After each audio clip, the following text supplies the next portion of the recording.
Này là ột hết cho hỉ.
Ba đi.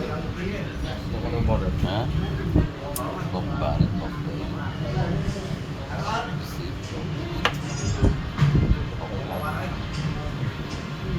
Cái CP của hai cái bật lại.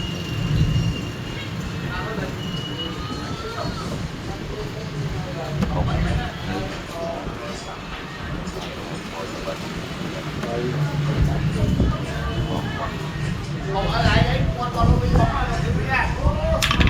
Em đau phố. Đây mà. Đây CP.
đa vốn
không anh đá với anh mà không đá vui này là cháy chứ. Ê, này ơi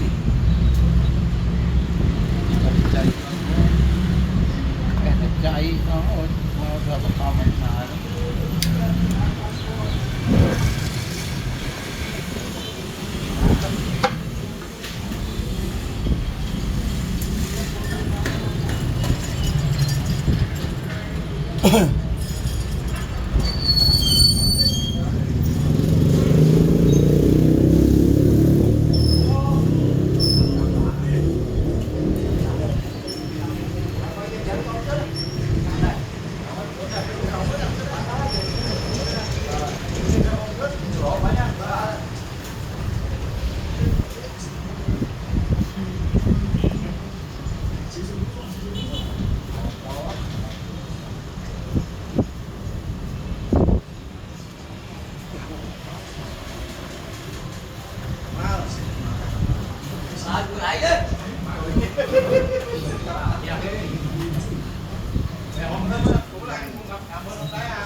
Cái khe không cả lấy cái chụp hoa cả thì cái tao mình tính cho nó bao cái này cái đang tích gì Anh cái lên cái đã riêng đấy riêng nó bao cái ra nào cái bơ chả cái là bé giá ngày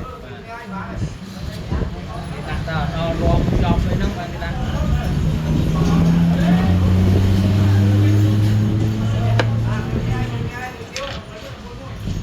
cái bên này chứ bên đây ra cô cái Facebook nữa thì phong vào video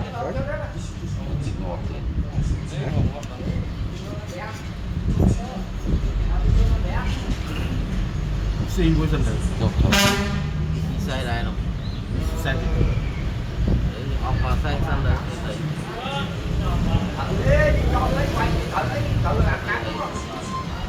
chẳng gì anh mong này mình mong sư ra mà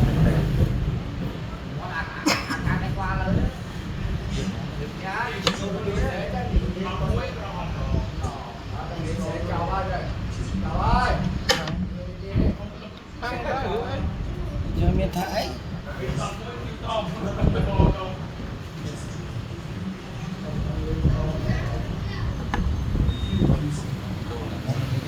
thằng mình phải ấy Họp lớn ấy.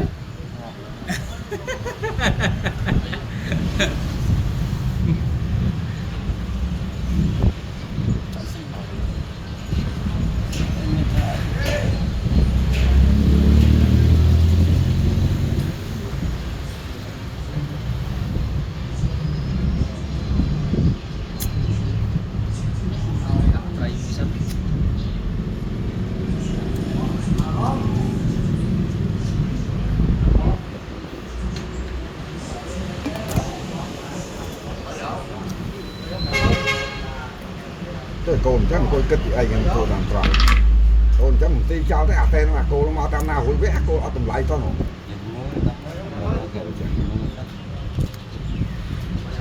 bây giờ mà chơi nó cất kiểu tức là cất đây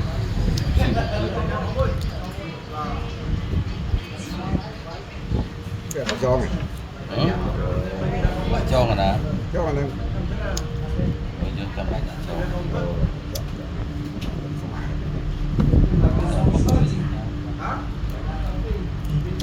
gì tâm thầy một số đấy chấm chọn cái này mà lại cho nó smart cho con đầu nhặt đi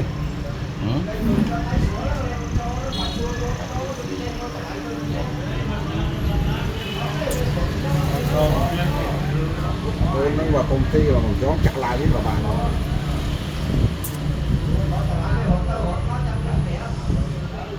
sơ bòi về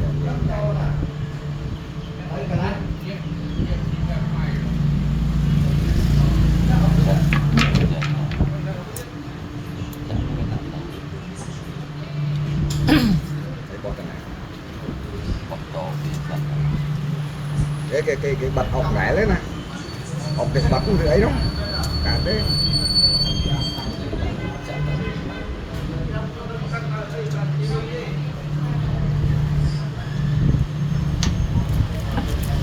rồi mà lang lên vậy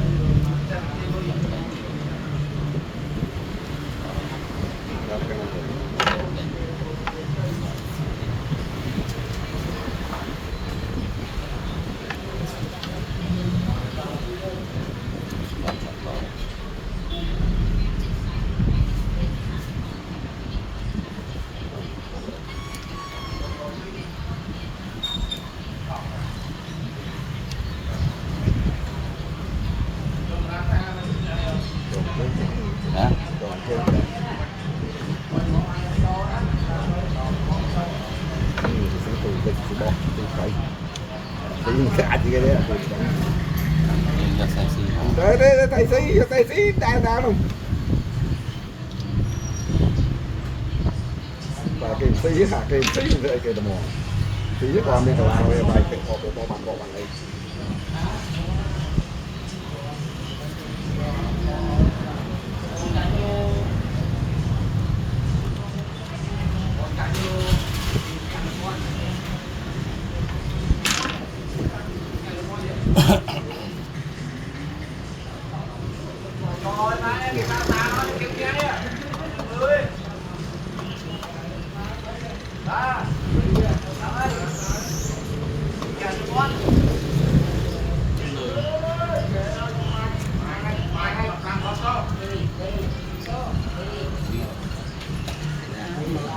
bỏ thầy ngồi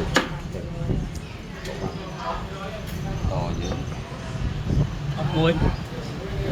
muối của mình nữa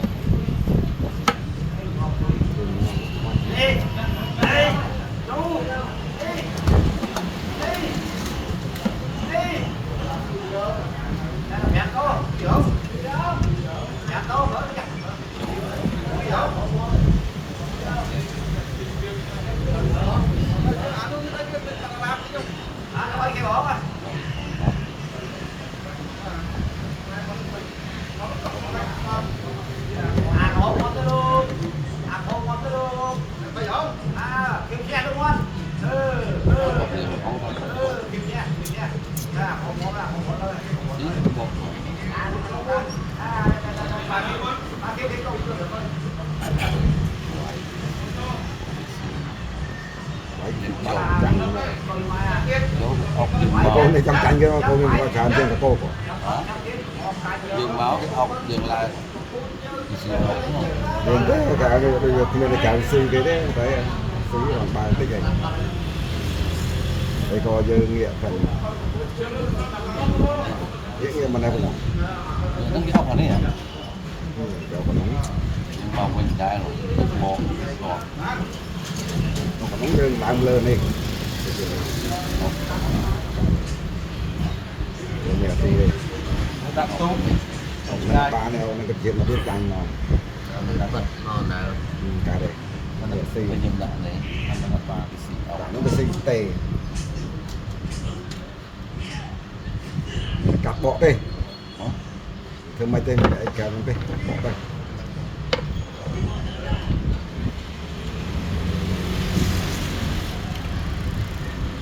rồi mà này mà rót rồi dòng rồi trong chui mới cào chui gì nhưng mà nó có tiền đấy chắc mấy bắt cái cào rồi bà trong thưa mày cào